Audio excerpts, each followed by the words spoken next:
Bueno, estamos acá nuevamente en la segunda parte sobre este trabajo que estamos haciendo sobre la vigencia de las facultades extraordinarias en la legislación argentina actual. Ya hemos hecho todo un introito, toda una introducción para llegar al tema de las facultades extraordinarias, qué eran las facultades extraordinarias, qué era la suma del poder público. Había que definir qué era eso dentro de un sistema legítimo de una dictadura o no, como vamos a ver ahora, la diferencia entre dictadura y tiranía, etc. Ahora bien, ya hemos hablado sobre las diferencias entre las facultades extraordinarias y la suma del poder público. En el primer caso, en las facultades extraordinarias, hay una extensión de la potestad del Ejecutivo sobre campos legislativos, sobre funciones legislativas, y en la suma del poder público se extiende un poco más aún, ejerciendo funciones judiciales, como el caso que el tribunal fue conformado por Rosas, elegido por los miembros, en el caso de asesinato para juzgar a los asesinos Reina Fe, los cordobeses, del asesinato de Quiroga. Prácticamente no lo usó Rosas, pudiéndolo hacer, digamos, se autolimitó, como quien dice. Bien, actualmente, y yo les voy a pedir acá al director que ponga en pantalla exactamente, que quede allí. Esto lo podemos encontrar a los camaradas, a todos quienes estén escuchando esto, en mi blog, El Mensajero de la Confederación Argentina, .blogspot.com, que acá después el director lo va a poner. Allí van a encontrar todo este material. Están los últimos 5 o 6 que hemos subido allí a la página, al blog. Van a encontrar mucho de este material referido a las dictaduras, tiranías, a las facultades extraordinarias, mucho más amplio de lo que estamos charlando ahora. Después lo vamos a poner en el Zócalo, El Mensajero de la Confederación Argentina, .blogspot.com. Pero ahora fíjense, esto va a quedar fijo allí. Respecto a los artículos, están viendo allí, de la Constitución Nacional nuestra, referido al tema facultades extraordinarias. Fíjense que actualmente, si bien la Constitución argentina prohíbe, y ya lo estamos viendo allí, que se concedan facultades extraordinarias al Ejecutivo, hay otro artículo que concede al presidente la facultad de dictar decretos de necesidad y urgencia, los famosos DNU, que ustedes deben escuchar a diario, leer en los diarios, en los periódicos.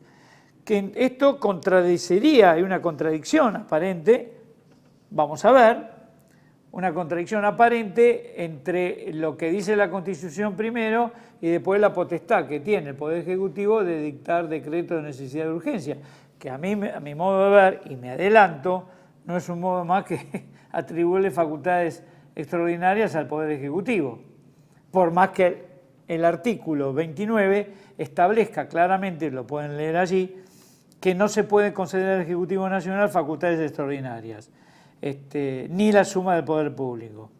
En el artículo 76 podrán leer, se prohíbe la delegación legislativa en el Poder Ejecutivo, es decir, las facultades extraordinarias, salvo en materia determinada de administración o de emergencia pública, con un plazo fijado para su ejercicio y dentro de las bases de la delegación que el Congreso establezca. Es en el artículo 76. Ya vamos a ver qué se entiende por materia determinada, qué se entiende por emergencia pública, cuál es el plazo y quién fija todo esto. ¿Quién es el que dice cuál es el plazo, cuál es la emergencia, cuáles son las materias? Vamos al artículo 99 y dice entonces, en contraposición de esto, que el apartado 3 del artículo 99 dice que el presidente no podrá ejercer en ningún caso disposiciones de carácter legislativo, es decir, reitera lo del 29 y reitera lo del 76, este artículo 99, apartado 3. No podrá emitir disposiciones de carácter legislativo el Poder Ejecutivo. Salvo, acá repite, circunstancias excepcionales, que hiciera imposible los trámites ordinarios previsto para esta Constitución para la sanción de leyes y lo que será todo esto decidido, estos decretos de necesidad y urgencia por acuerdo general de ministros. Entonces, como puede verse, las facultades extraordinarias siguen existiendo con otro nombre, ¿no es cierto? Que es la posibilidad del Ejecutivo de dictar medidas legislativas, leyes. Fíjense que Rosas dictó muy pocas, muy poquitas, y nosotros estamos hastiados hasta el cuello de decretos de necesidad y urgencia uno tras otro en los últimos 30, 40 años, 50 años, 60 años. Es decir, es casi usual que existan decretos de necesidad y urgencia, nadie se espanta por ello y nadie se le ocurre pensar que son esos decretos de necesidad y urgencia accede eso el Poder Ejecutivo gracias a sus facultades extraordinarias. Evidentemente la hipocresía de este mundo liberal progresista en la cual todos se dan la mano, los liberales con los marxistas o los socialistas progresistas, como digo yo, los gramscianos, masonería de por medio, se dan la mano y continuamente hay medidas de decreto de necesidad y urgencia que dicta el Ejecutivo porque el Legislativo no las dicta o no se reúnen o no se juntan, está siempre cerrado el Poder Legislativo, la Asamblea Legislativa no acude nadie, es un bien mostrenco ese que está allí en la plaza, el Palacio Legislativo prácticamente no ejerce sus funciones. Entonces, estas facultades extraordinarias, llamadas hoy decreto de necesidad y urgencia, permiten al Poder Ejecutivo legislar. Hay una doblez. Por un lado se critica el abuso de poder y la concentración de poderes, por eso tenemos 3 poderes, dicen, y por otro lado existen facultades extraordinarias sin control, realmente sin control. Esto se ve, esta hipocresía se ve reflejada en la falta de transparencia, en la falta de rendición de cuentas en el ejercicio de estas facultades por parte del Poder Ejecutivo. Quiero comentar que este artículo lo he presentado en varias editoriales para su publicación. Yo publico mucho y me los publican, generalmente artículos de derecho laboral, pero este artículo, curiosamente, vaya a saber por qué, lo digo con ironía, no reúne los requisitos según las editoriales que ellos tienen, su política de publicación, para que sea publicado. No me llama la atención. Recordemos que una de las armas del unitarismo de siempre, devenido en liberalismo de hoy, es no solamente la agresión, la descalificación, sino el silencio. Hay unos artículos que yo he subido al blog en el cual manifiesto y pruebo que el silencio es una de las armas principales del liberalismo, del unitarismo, del progresismo, para acallar las voces de la soberanía en nuestra patria. Entonces, no hay, como decía, estos actos del Poder Ejecutivo no tienen control, no hay un equilibrio obviamente entre los poderes del Estado, y dice así, claro, ustedes dirán, bueno, no, pero hay ciertos requisitos que tiene que cumplir el Estado para que el Poder Ejecutivo pueda ejercer o dictar esos decretos de necesidad y urgencia llamados hoy hogaño y antaño facultades extraordinarias. Dice que pueden dictarlo el Ejecutivo salvo en materias determinadas de administración o de emergencia pública con un plazo fijado y dentro de la delegación que el Congreso establece. Y el artículo 99, párrafo 3, dice cuando circunstancias excepcionales, bueno, ustedes lo están leyendo allí, son abstracciones políticas sin límites reales verificables, puesto que no se menciona cuáles son las materias determinadas y quién determina cuáles son las materias determinadas, cuál sería la emergencia pública, por cuánto tiempo y quién dicta, quién dice qué es una emergencia pública y qué no, qué organismo, no se dice, nadie sabe. esas emergencias públicas que habilitarían la actividad administrativa del Ejecutivo. ¿Y cuáles esos plazos? Tampoco no se sabe. Están en limbo, ahí. Inaplicable. Son abstracciones políticas. Tampoco se menciona cuáles serían las circunstancias extraordinarias, excepcionales. Y el argumento de que ustedes dirán, no, pero bueno, pero requiere el acuerdo de ministros para que el Poder Ejecutivo pueda dictar esos decretos de necesidad y urgencia. Ahora, ¿los ministros quién lo elige? El Poder Ejecutivo, que es el que tiene que dictar este decreto de necesidad y urgencia. Más vale que los ministros van a apoyar lo que quiere el Poder Ejecutivo, porque si no va a ser el último día de ejercer su ministerio. ¿Me explico? El próximo decreto del Poder Ejecutivo va a darlo de baja a ese ministro que no apoyó. O sea que el propio Poder Ejecutivo es el que determina cuáles son esas circunstancias excepcionales. Un absurdo legal, contradictorio, falso y totalmente ilegal e ilegítimo. Todo muy laxo, sujeto a la voluntad omnímoda del Ejecutivo, por lo que los límites supuestos a los decretos de necesidad y urgencia del Poder Ejecutivo no existen, son inexistentes. Y la suma del poder público, que también se prohíbe en la Constitución,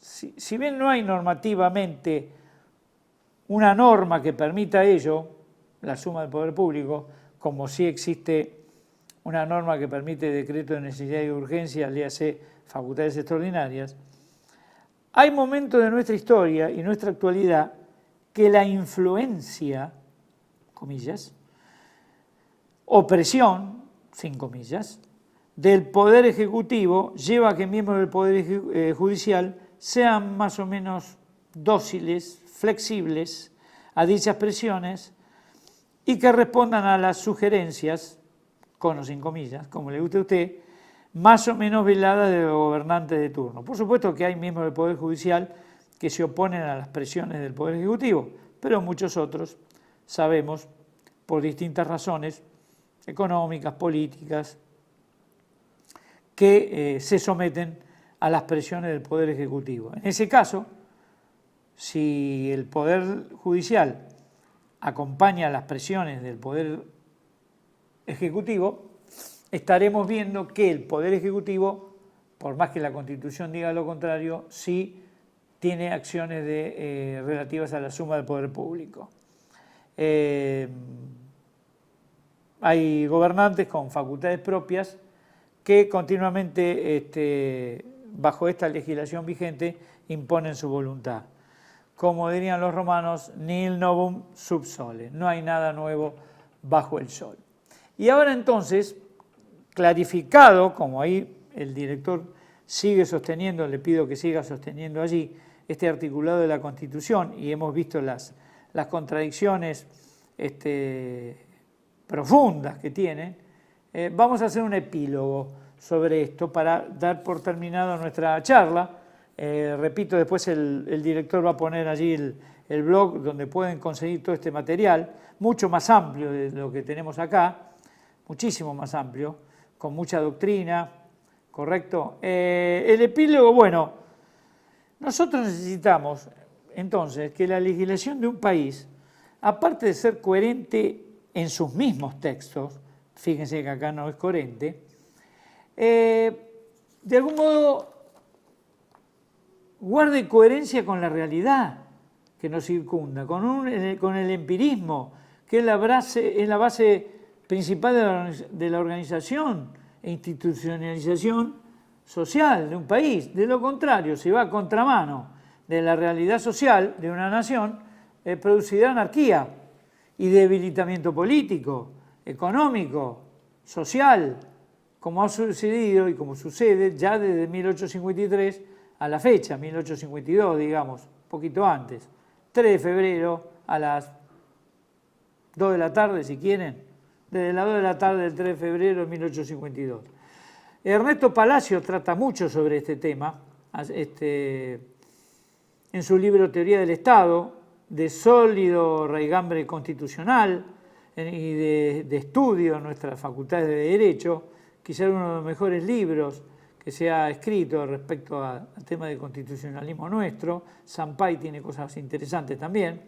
Y Palacio, que es abogado e historiador, dice que la ley constitucional define muchas veces las relaciones entre los ciudadanos y el Estado y la forma de organización política. Y él dice que el orden político, y es verdad, es anterior y superior a cualquier ley. Antes de cualquier ley tiene que haber un orden político, y una constitución solamente resulta eficaz y benéfica cuando es la expresión de un tipo, de un orden político ya existente, de relaciones legítimas y estables entre una clase dirigente y el pueblo. ¿Podemos decir eso que hay hoy, en fin del 2023? Ninguna constitución, por más perfecta abstractamente que parezca, en el plano de los principios, logra imponer por sí misma un orden, sino que el orden es previo. Las condiciones de orden son previas al dictado de una ley. No imperan el orden por falta de una clase dirigente representativa, las condiciones de orden, sino que la mayor parte de las naciones de nuestro continente son víctimas, que ustedes lo ven, de un desorden económico, político y social endémico, y cuya vida política oscila entre la oligarquía y ciertas dictaduras, tiranías, digamos, militares, y todas tienen constituciones. Y el modelo, digamos, mayor o menor constitución norteamericana, en mayor o menor grado, pero hay tiranías de todo tipo, tanto militares, civiles, oligárquicas, etc. Esto fue escrito por Palacio, todo esto, digamos, donde él dice que no se puede imponer, digamos, un orden en una sociedad si no existe una clase dirigente representativa que imponga ese orden. Después vendrán las leyes como efecto de ese orden social. Esto fue escrito por Palacio en 1973, pero bueno, demuestra que nuestra clase dirigente, mutatis mutandis, sigue siendo la misma en estos años, ¿no? Y nuestra endémica, digamos, mediocridad institucional la estamos sufriendo en nuestra patria. Entonces, él dice, Palacio, que las declaraciones de derechos y garantías, base de toda constitución moderna, solo resultan beneficiosas si se cumplen. Y solo se cumplen, claro, obviamente, para que realmente tengan efecto se tienen que cumplir. Y solo se cumplen cuando hay un nivel suficiente de orden social, de educación pública y un Estado, digamos, que sea soberano y que ordene esas relaciones recíprocas entre el mando de la dirigencia y el acatamiento, como en la época de Rosas, de la sociedad, entre gobernantes y gobernantes, entre gobernantes y gobernados. Cuando existe una templanza, digamos, un acatamiento entre lo que dictamina la dirigencia de los gobernantes y el acatamiento de los gobernados, hay una clase dirigente representativa. Esa es la mejor prueba. Entonces, si no, la Constitución es una mera expresión de deseo, un librito sin mayor influencia, como lo vemos hoy en día. La Constitución en nuestro país no tiene ningún efecto práctico en la vida real. La primacía de la realidad política es fundamental, el empirismo organizador, sobre cualquier precepto jurídico in abstracto, en un papel, en cuanto también en lo que atañe a la organización de un Estado, en la distribución de poder.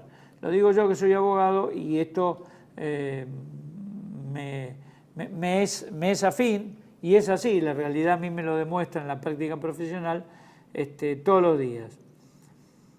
¿Cuándo ocurre todo esto? ¿Cuándo las constituciones no tienen efectividad? Y por lo tanto no tener efectividad, realmente no tienen mayor legitimidad. Cuando no existe un orden estable.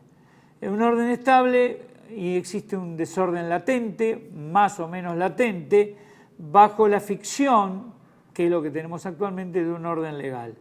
Ningún esfuerzo del perfeccionamiento jurídico, dice Palacio, puede resolver estas situaciones de desorden que no tienen origen institucional, sino que el desorden tiene como causa u origen cuestiones políticas. Los males políticos se curan con una buena política, no con reformas legislativas inconducentes. Y solo hay buena política cuando el poder se encuentra en manos de una clase dirigente que reúne en su seno los valores políticos reales de la comunidad, que sean efectores, que sean efectos. La clase dirigente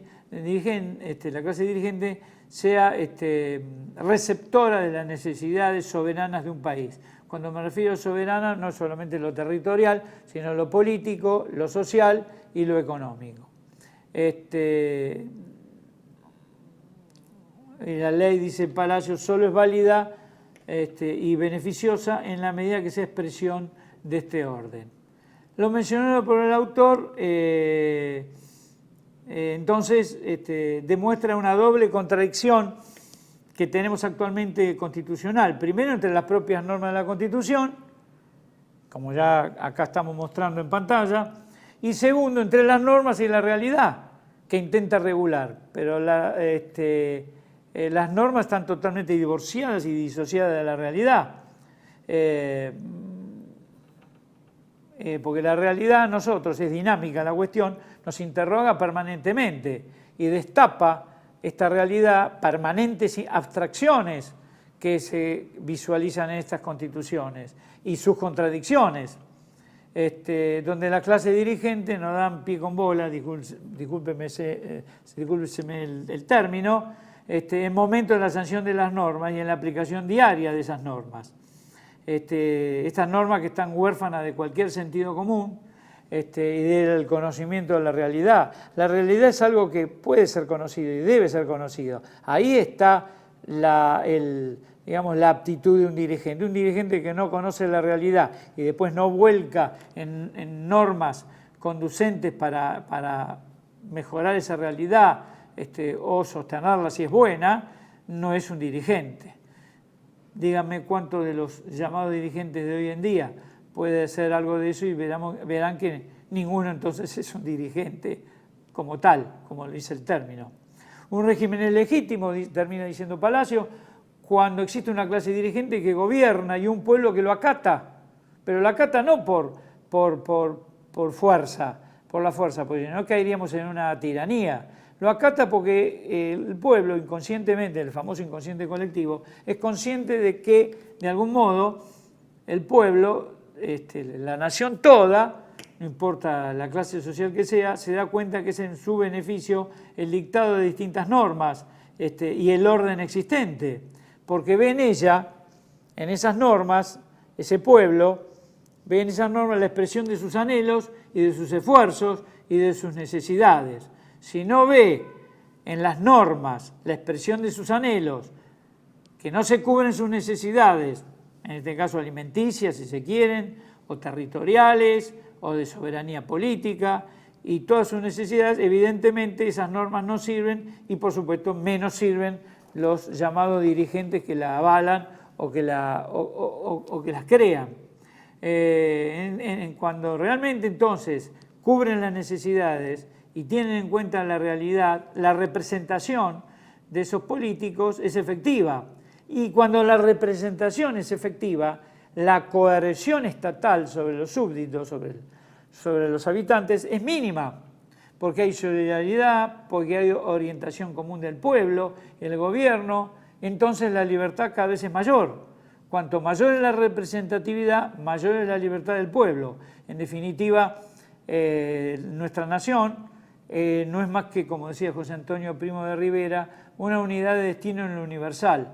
Cuando apunta la representatividad a esa unión, a ese destino colectivo, entonces menor es la coerción y mayor es la libertad de su gente. Un régimen no es legítimo, dice Palacio, sino que incurre en usurpación, no por los votos. Puede ser usurpador el gobierno, por más que lo haya votado el 80% de las personas, el 90%. Es usurpador cuando la clase dirigente actúa contra los sentimientos, las necesidades generales, produciendo situaciones de tensión. Y la consecuencia de la necesidad de esa situación de tensión da como efecto mayor coerción, mayor anulación de las libertades. Si ustedes ven que en nuestra sociedad hay cada día mayor coerción, menor libertad, es porque los dirigentes actúan contra los intereses de la nación. Aquí, en todo este tipo de actitud, se han desplazado los valores políticos reales a favor de valores ficticios, normativos, creándose un estado de desequilibrio que inicia las crisis entre la realidad y las normas que la contemplan. En el fondo, en todas estas interpretaciones, dice Palacio, se advierte la influencia del viejo racionalismo cartesiano, llevado a sus consecuencias extremas por Hegel, que decía que él pretendía sujetar la realidad a esquemas mentales. Hegel decía que había que sujetar la realidad a esquemas mentales cuando es todo lo contrario. Todo lo que es racional, decía Hegel, es real. Y así estamos, ¿no? En realidad lo racional, la realidad escapa muchas veces de la racionalidad. Hay que interpretar la realidad, hay que tomarla en tus brazos y de allí se derivarán las normas jurídicas de una sociedad, las normas sociales de convivencia. Esta actitud es el origen de lo que hemos llamado, todo esto ¿cómo lo sintetizamos? Bueno, esto se llama ideología, esta palabra tan en boga que mucha gente no sabe qué significa y que menciona así, yo tengo tal ideología. La ideología es eso. Ideología, Edmund Burke decía que los ideólogos pretendían adecuar la realidad a su teoría, la realidad a normas teóricas, y cuyas objeciones son válidas contra cualquier gobierno, porque no hacen cuestión de eficacia, sino de competencia y de título. Cuando nosotros intentamos someter la realidad a teorías, eso se llama ideología. Cuando queremos someter la realidad a normas que nada tienen que ver y que no abrevan en la realidad esas normas, eso se llama ideología. Es lo que hoy llamamos, y se llama hace muchos años, intentar los ideólogos, sobre todo el liberalismo y el progresismo marxista, intentar la cuadratura del círculo. Termina Palacio diciendo que las contradicciones en nuestra Constitución Nacional no obedecen más que a privilegiar las abstracciones sustentadas en ideologías sin adecuar las normas, a lo que estamos diciendo recién, a la realidad de nuestra nación. Cada nación tiene una realidad distinta, por lo tanto las normas se deberán adecuar a cada realidad. Por lo que todas estas normas que vemos ahora son inaplicables. Miren, voy a decir,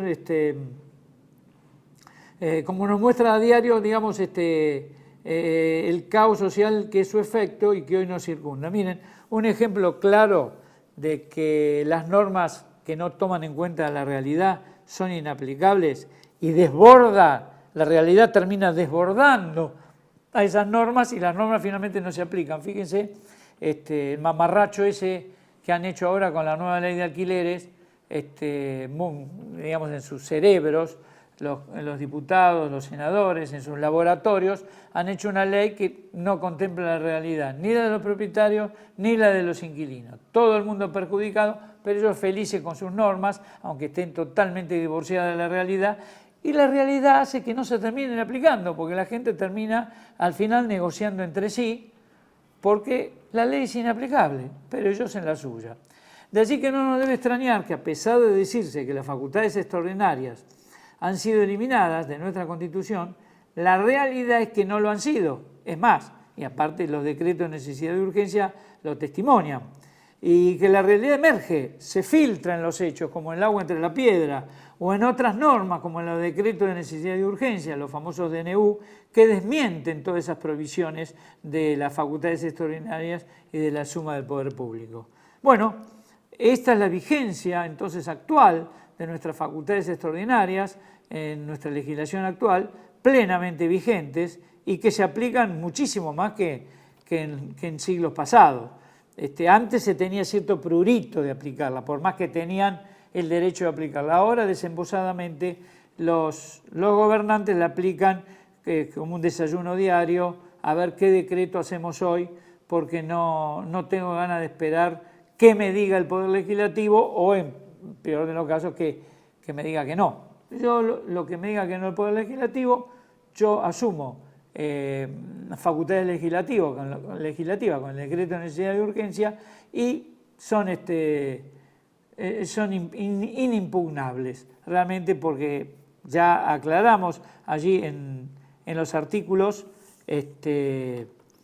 99, fíjense, y en el 76, que esas excepciones a estas facultades extraordinarias, a estos decretos de necesidad y urgencia, no existen esos límites.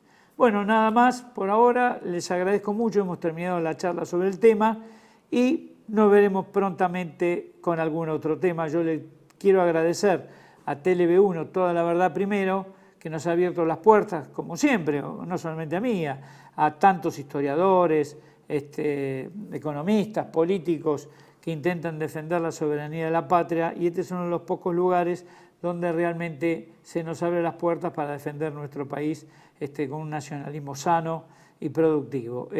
Si el director si puede poner el Zócalo donde pueden encontrar todo este material, es el mensajero de la Confederación Argentina, y tienen .blogspot.com, allí van a poder encontrar este y otro material para poder navegar a sus anchas.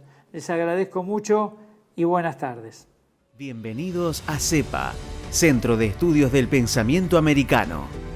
Nuevo sitio web de cursos de formación en política, filosofía, historia, literatura, geopolítica, religión, psicología y más.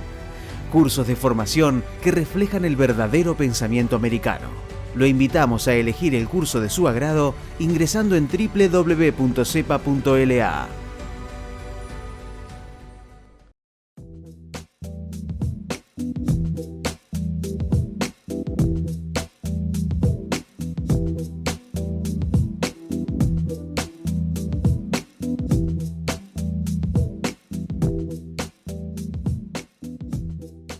Decir siempre la verdad primero tiene un precio. Dependemos de tu ayuda. TLV1, Toda la Verdad Primero.